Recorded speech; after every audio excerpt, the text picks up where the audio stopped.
Shalom. ఈ దినం దేవుని వాగ్దానం. ప్రకటన గ్రంథం 3వ అధ్యాయం 8వ వచనంలో వాక్యం ఇలా సెలవిస్తుంది.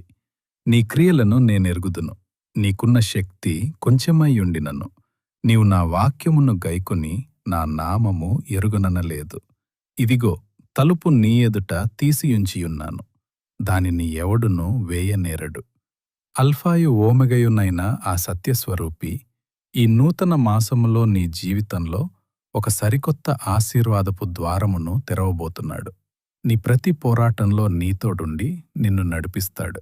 హృదయ అంతరంగములను ఎరిగిన ఆ దేవాది దేవుడు నీ క్రియలను, నీ ప్రతి కష్టాన్ని, నీ రహస్య కన్నీటిని ఎరిగియున్నాడు. నీ శక్తి కొంచెమే అయినా కష్టాల్లో కూడా నీవు ఆయనను హత్తుకున్న విధానాన్ని దేవుడు గమనిస్తున్నాడు. ఎర్ర సముద్రమును పాయలుగా చేసిన ఆ మహాదేవుడు ఈ నూతన మాసములో నీ ఎదుట ఒక ఆశీర్వాదపు తలుపును తెరిచి ఉంచాడు. ఆయన తెరిచిన ఆ తలుపు గుండా గొప్ప సమృద్ధి, నెమ్మది నీ యొద్దకు రాబోతుంది. కాబట్టి మిత్రమా, దిగులు పడకుము. అద్భుతాలు చేయు నీ యజమానుడు నీకు తోడుగా ఉన్నాడు.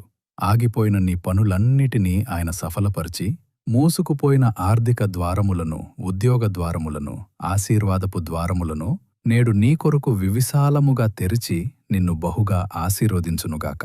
ఈ వాగ్దానం నీ పట్ల, నీ కుటుంబం పట్ల నెరవేరునుగాక. ఆమేన్. ఈ సందేశం మీ హృదయాన్ని బలపరిస్తే లైక్ చేయండి, షేర్ చేయండి, ఆమేన్ అని కామెంట్ చేయండి. మరిన్ని వాగ్దానాల కోసం మా ఛానల్ని సబ్స్క్రైబ్ చేసుకోండి.